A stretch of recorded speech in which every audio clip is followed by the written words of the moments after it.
आप सबों को जय मसीह की। मैं इस जीवित परमेश्वर को धन्यवाद देता हूँ। जीवित वचन को फिर से आपके बीच में सिखाने का परमेश्वर पिता ने जो अवसर दिया, मैं परमेश्वर के दिए हुए अवसर के लिए धन्यवाद देता हूँ। मेरे साथ में पढ़ सकते हैं दूसरा शमूएल की पुस्तक 6 अध्याय उसका 16 पद। यहाँ ऐसा लिखा है, जब यहोवा का संदूक दाऊदपुर में आ गया, तब साउल की बेटी मिकल ने खिड़की में से झांककर दाऊद राजा को यहोवा के सम्मुख नाचते कूदते देखा और उसे मन ही मन तुच्छ जाना। परमेश्वर पिता इस वचन के माध्यम से हम सबको आशीर्वाद दे।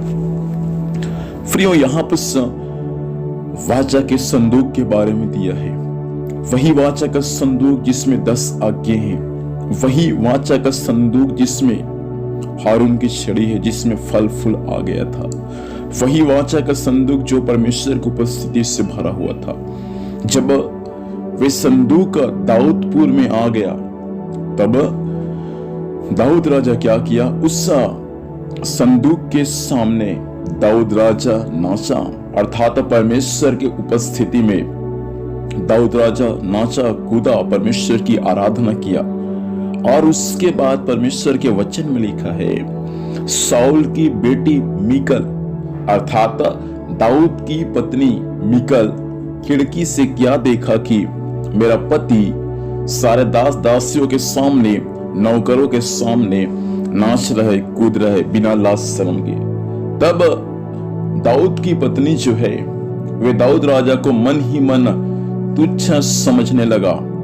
और जैसे दाऊद राजा अपने महल में आया, तो उसके पत्नी ने दाऊद राजा को भला बुरा कहा और कहा कि क्या तुझे इतना भी नहीं लगता कि अपने कर्मचारियों के सामने, अपने दासियों के सामने अपने शरीर को उघाड़े हुए तू ऐसा निकम्मा नाच कूद कर रहा था?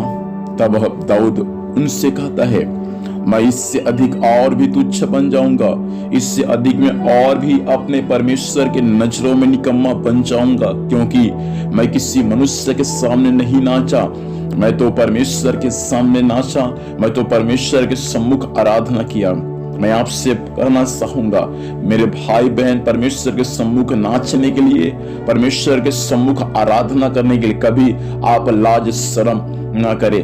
आपका पड़ोसी क्या बोलते हैं, आपके बाजू में जो बैठा है वो क्या बोलते हैं, बिल्कुल इन बातों को आप ना सोचिए। केवल आप यह देखें कि मेरे उपस्थिति में, मेरे सम्मुख में परमेश्वर है और मैं वही परमेश्वर के सामने नाचूंगा, कूदूंगा और परमेश्वर की आराधना दाऊद के समान करूंगा। दाऊद की पत्नी मिकल दाऊद को जब तुच्छ समझा, अंदर ही अंदर जब दाऊद को अपने मन में तुच्छ समझा, जब दाऊद अपने घर में आया, उनको भला बुरा कहा। वचन में लिखा हुआ है, दाऊद की पत्नी मिकल अपने मृत्यु के दिन तक वे निसंतान बने रही, अर्थात परमेश्वर का श्राप उन पर आ गया, क्योंकि उन्होंने आराधना के विरोध में काम किया है।